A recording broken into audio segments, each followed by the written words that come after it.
Hey, don't panic if your iPhone screen is suddenly zoomed in, showing inverted colors, and even making a moo sound. It can be really frustrating, but don't worry, recently most of the people facing the same issue. I will show you how to fix this problem in just in a minute. So this is actually very easy to fix, so there's no need to panic.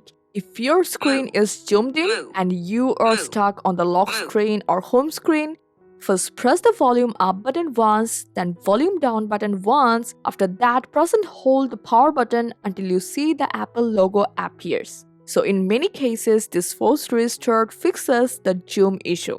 So now about the color. You just have to go to settings, then scroll down to accessibility, hit on display and text size.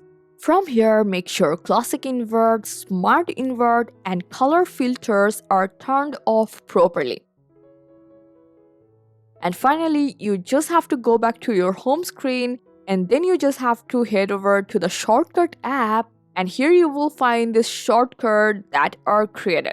So when you see this Moo Virus shortcut, just tap and hold it, then hit on delete. And that's it. This prevents this feature from being turned on accidentally in the future. I hope this guide helped you a lot. Thanks for staying tuned with Fix369 till the end.